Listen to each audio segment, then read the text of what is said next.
Hello everyone. Welcome to week 3 and assignment 6 here in eDrawing Online. What you would have submitted by now to the discussion board on Blackboard is a photograph using at least 3 shoes, possibly 4. And you were to create a still life that utilizes space and a single light source for value. You should have established a foreground, which would be this red shoe here you see, a middle ground. These 2 shoes behind the red shoe could be thought of as your middle ground, and then a background, which could be the seam where the rug meets the wall. Possibly you have more layers of space, and I would have given you feedback by now on the discussion board about ways to improve your composition. So this PDF walks you through the steps that are part of your assignment this week and into next week. So step 1 is establishing a strong composition with a good light source, good use of space, and after I approve your photograph, you'll move into Illustrator to do a line step. And in this line step, what's very important is good use of contrast. Thicker lines will be in the foreground shoe. Medium, a little bit thinner lines would be in a middle ground shoe. And shoes and shapes that you want to really push to the background will be much lighter in line. So you'll be using your line palette, your layers palette, and a variety of other tools to accomplish this assignment. For this week, the line step in Illustrator is what needs to be completed. Next week, you'll move into shape and value, where you're layering shapes, you're creating transparencies, and creating a wide range of values, which we'll discuss in a different video. Now, I'm in Illustrator, and I've started a new document. Remember to name all your files using your last name. See how my file names are up here, where I have Leach _ shoes. Please submit things with your last name first. That way I can keep things organized. And I have 2 different files because my first file I've come pretty far along. Well, no, I've just gotten it started. But I wanted to review with you how to place a file and how I want you to set up the layers. Your file size, your document, your picture plane, which is the work area here. Outside the work area is your pasteboard, and this is an area where you can test out different tools, have sections that bleed off the page, and it's often called your clipboard as well. And you'll notice I'm in CS6 now instead of CS5. So the first tutorial I was in CS5, but this is now CS6. You will have your photograph saved as a JPEG. And first thing you want to do is go under File, Place, select where your photo is, and say Place. Now, as you can see here, it's going to import very large. Command minus, I zoomed out. You can take your solid arrow tool, and you can hold down your shift key, grab an edge, and just reduce the size of the photograph to fit the 4 sides of your picture plane.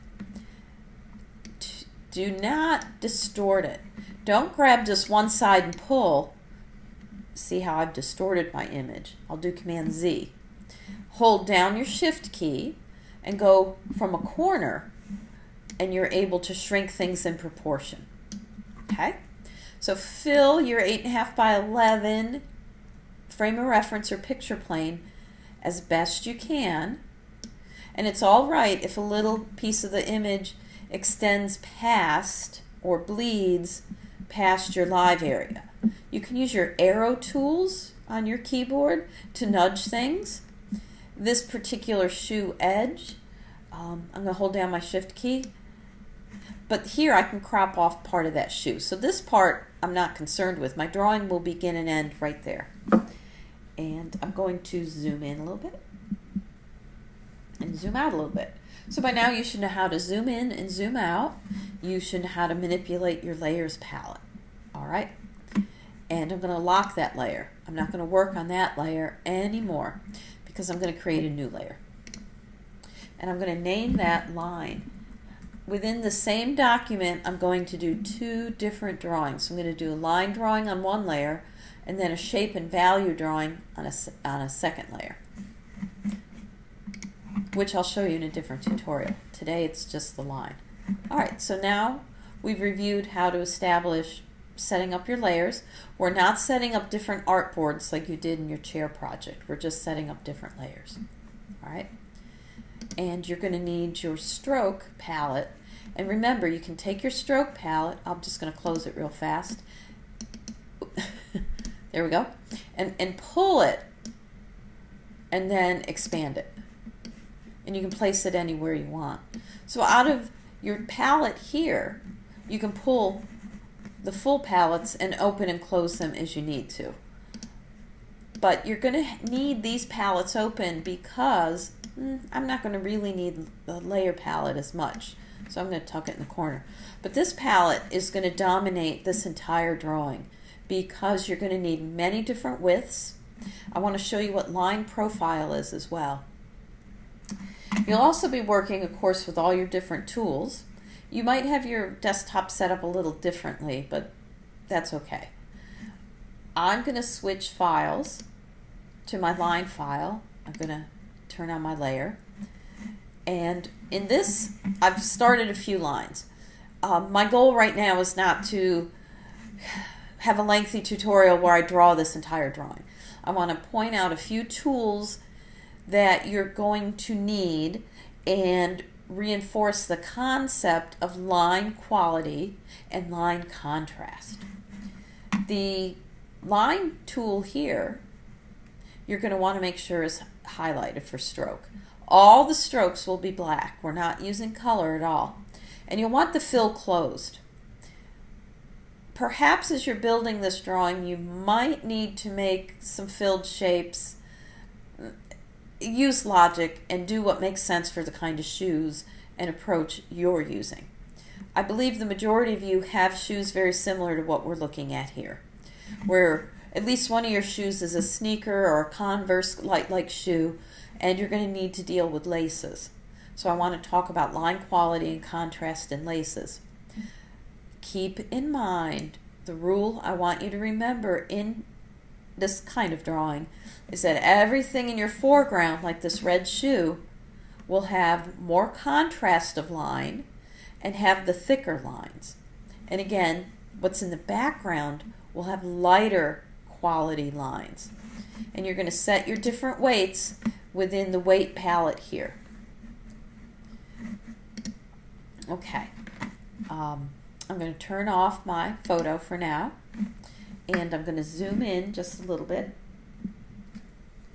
Another thing I would like to mention to you, if you hold down your shift bar, you can scroll back and forth as well. See how my hand's grabbing my document and I have my shift bar down? You're going to want to be able to zoom in and out so you can see detail.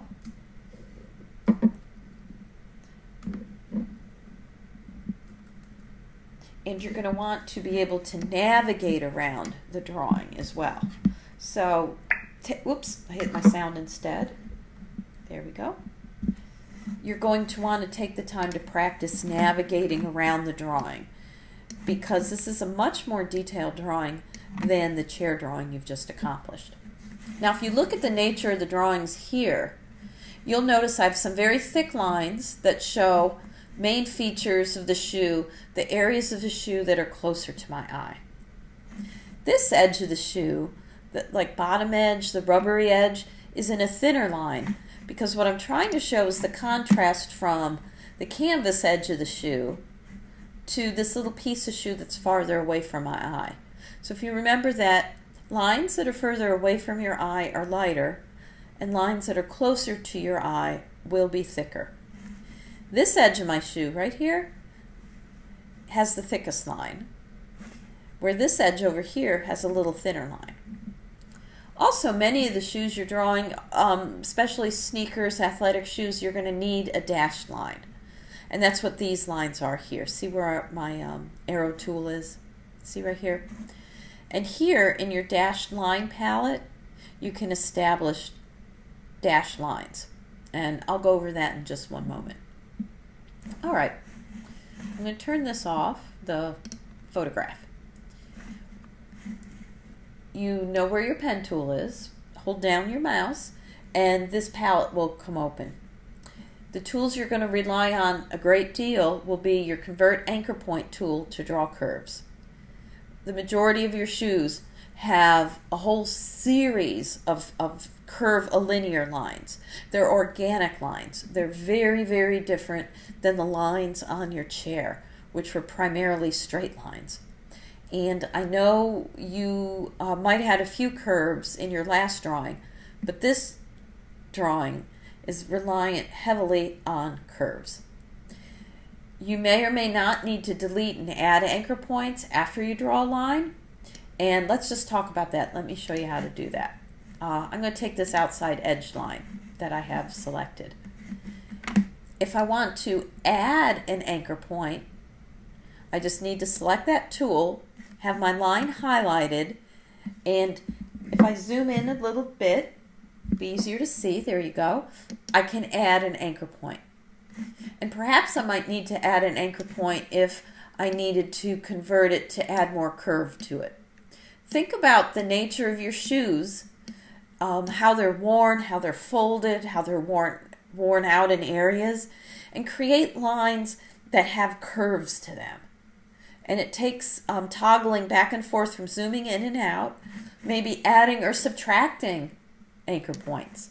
Maybe I don't like the little hard edge I have there. Maybe I need to smooth out the line. Maybe I have too many anchor points. And I'm going to grab my pen tool. I'm going to turn my photo back on. And I'm going to draw one of these folds in here.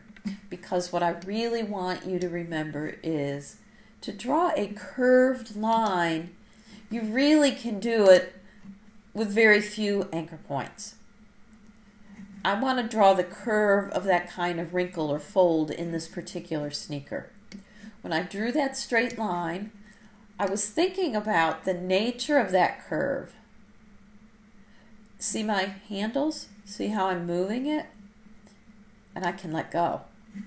I can bring this handle back in if I need to and release. I can pull these handles in a variety of different ways. Okay. The other thing I want to show you, I'm going to make that line rather thick. I'm going to make a 3-point rule. Well, I'm going to try 4. There we go. Okay. And I'm going to deselect it. I've taken my solid arrow tool and I'm just clicking away. So I have this really thick arch. Well, that kind of line looks rather flat, kind of like a cartoon. I want it to have a little more finesse. In your stroke palette, you see this profile here? You can create different line qualities that go thick to thin under this profile. And just select different, well, activate your line. Sorry about that. I'm going to turn off the photograph so you can see what's going on. And I'm going to choose different profiles. See how this line has now become thick towards the center and thin towards the outside edges. Well, that might show more depth, a little bit of shadow, a little bit more how a wrinkled or curved edge within the sneaker looks. The other width profile changes the line from thick to thin, kind of like a wave. You can see how it goes thick to thin there in the profile. Whoops, I better select the line. There we go. All right. So what I want you to see and look at is how the line profile can create different characteristics, a different kind of line quality, and make decisions based on what you see in your shoe. So now I don't have just a plain thick flat line. I have a line that moves from thick to thin. And if I look at the shoe, perhaps that's what I'd want to do there. These are judgment calls you'll make that shows how the line's going to move in space in a naturalistic way. Just don't stick on lines, or just don't give it a profile.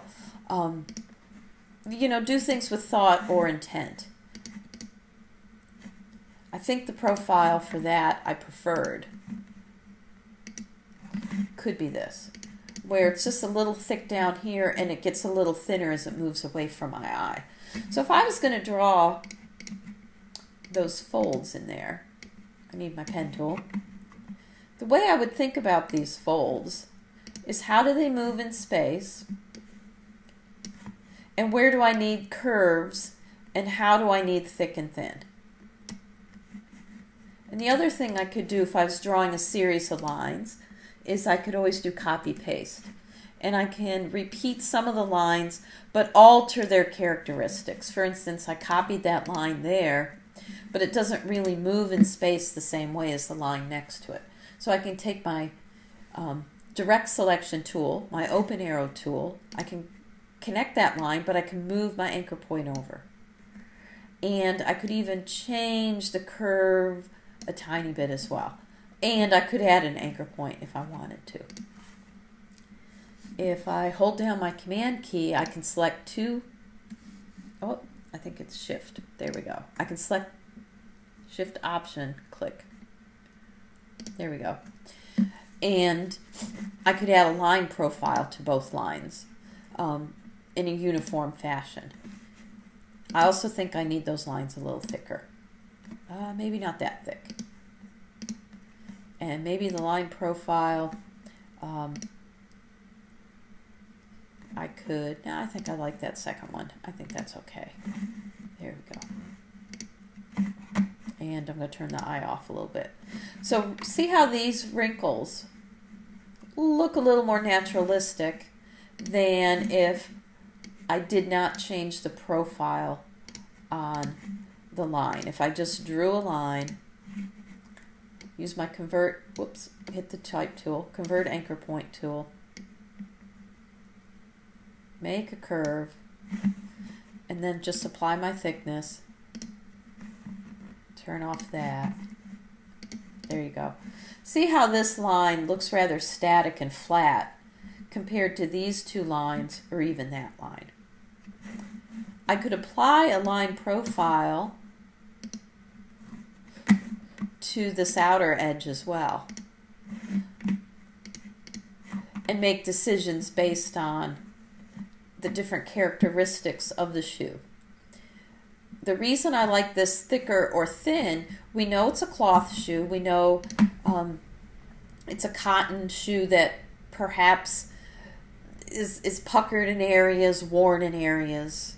So for now, I'm going to leave this line profile. The shoe closest to your eye, these kinds of decisions is what's going to create the three-dimensionality.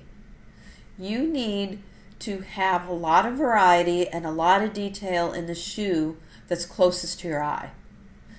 The shoe behind it, I don't need quite as much contrast in line. Maybe I don't need any line profiles at all to change it from thick to thin. Okay. Now, to do a dashed line, I'm going to draw this particular line. I'm going to add 2 anchor points because I don't want a perfectly straight line.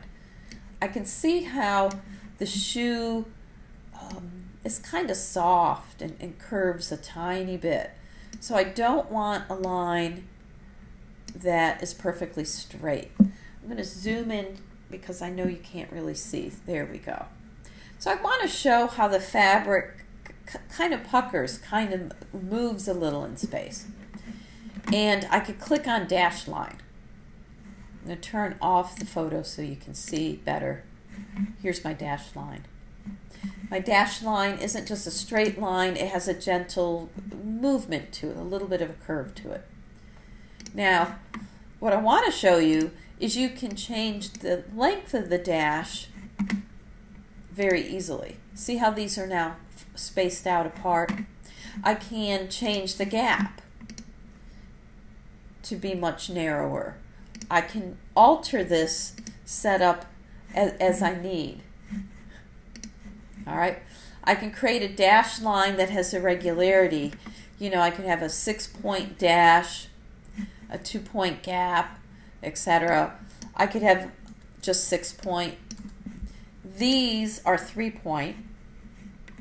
So I could show different kinds of stitching in different areas of the shoe, or I could keep everything very uniform. Analyze your shoe. Look at it. Think about what kind of characteristics make it unique. Now, the width of all my stitches has a consistency. I chose a 3/4, a 7.75 width. So I want that to have the exact same width of line. So all the dotted lines I would do in this particular shoe, I would keep the same weight stroke at 0.75 points, and I'm going to use a 3-inch dash. I'm going to turn my shoe back on.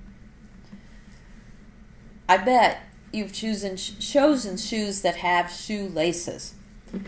And the best way to do the laces is to zoom in and to think about what part of the lace is on top, what part of the lace is underneath, and think about how the laces twist and turn in space.